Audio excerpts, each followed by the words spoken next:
Welcome back everybody, my name's Nick930 and today we're going to look at the top 10 most common gaming cliches.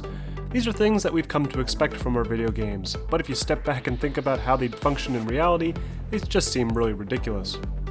Number 10. Unrealistic human health. Originally when making this list, I thought of several different game cliches all related to healing yourself and taking damage, but there were so many related to this I decided that player health in general is a massive cliche in video games. In basically every video game, damage taken by the player is considered a numeric value, and more often than not, regardless of what numeric value your health is at, you can still perform these same actions you would have if you were at 100%.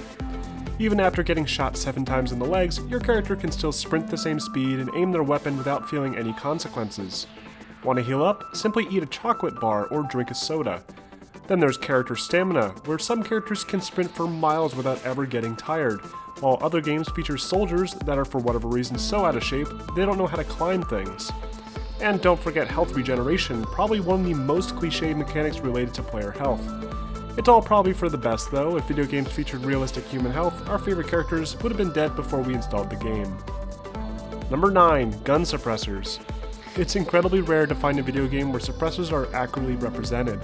More often than not, when you equip a weapon with a suppressor in a game, the gunshots sound like tiny lasers, and enemies only a few feet away won't recognize that you even fired a gun unless a bullet is close enough to hit them. Not only that, but it's not uncommon for games to inexplicably reduce your gun's damage, accuracy, or range just because you're using a suppressor. In reality, a firearm equipped with a suppressor is very loud, and while it's not as loud as an unsuppressed weapon, someone will still be able to hear it from several hundred meters away. Number 8. Carrying capacity. Video game characters seem to have some magical abilities when it comes to carrying items on their person. Just look at Agent 47. How is it he's holding a sniper rifle, 3 pistols, fiber wire, knives, wrench, screwdriver, and some change on him? Surely someone's going to notice his bulging pockets when he walks past security. Some games have built-in capacity meters that prevent you from holding too much, but it's still ridiculous if you sit back and think about Geralt of Rivia sticking 7 volumes of large leather-bound books in his back pocket. Another funny cliche you may have noticed are weapons that inexplicably hang in midair on a character's back.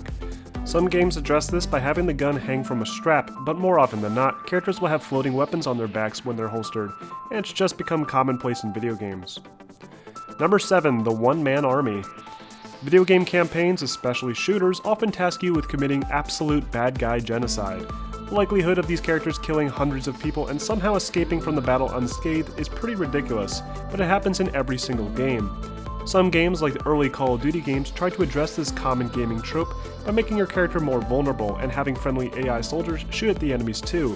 But you're still killing a vast majority of the enemies, and your teammates are likely too stupid to know that they need to shoot those high-value RPG enemies hiding on the distant rooftop.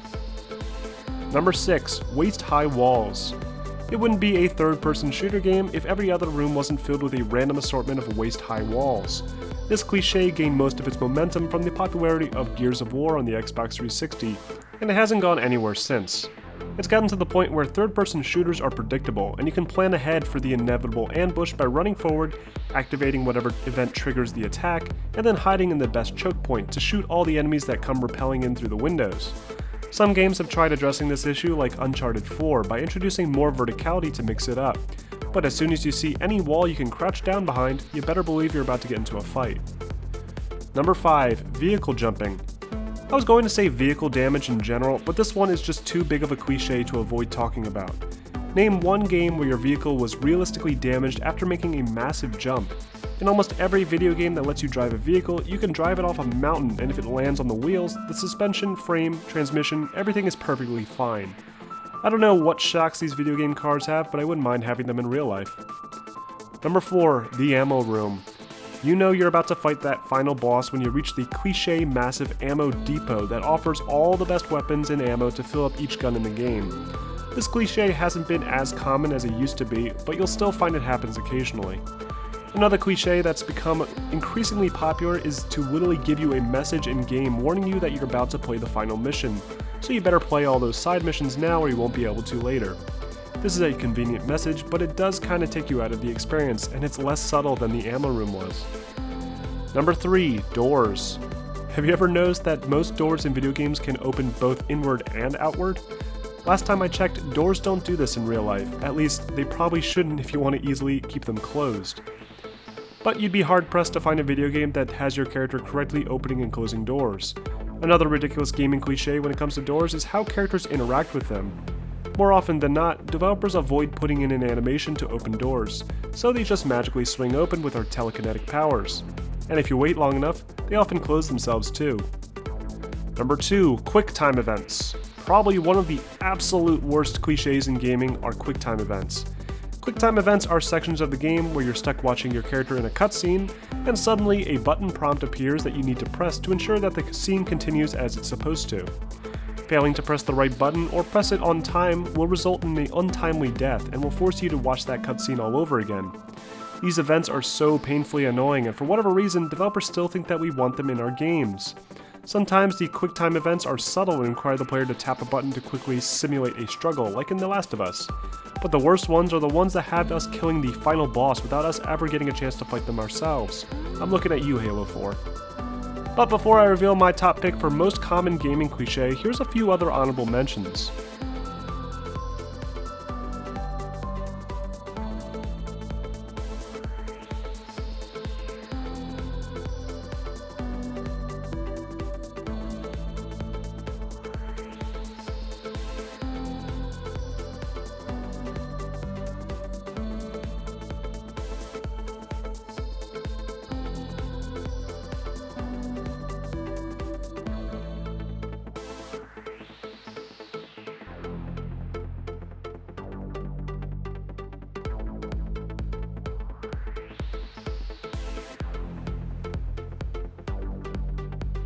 And my number 1 pick for most common gaming cliche, explosive barrels. It would be easier to name games that didn't feature explosive barrels. This gaming mechanic has been around since the late 80s, with some saying that it originated with an arcade Teenage Mutant Ninja Turtle game. One of the more memorable first iterations of explosive barrels comes from the original Doom games, where rooms were filled with these oil drums filled with a green fluid that would detonate if shot and destroy everyone nearby. This explosive barrel mechanic has only become more common, and you're likely to find a red barrel in a convenient location in almost every shooter video game on the market. It's gotten to the point where it's frustrating when a game features a red barrel that doesn't explode into an awesome fireball. And that's my list for most common gaming cliches. What do you guys think? Any cliches you've come to expect from video gaming over the years? Let me know in the comments below, and don't forget to like this video and subscribe to my channel for more top 10s posted every week.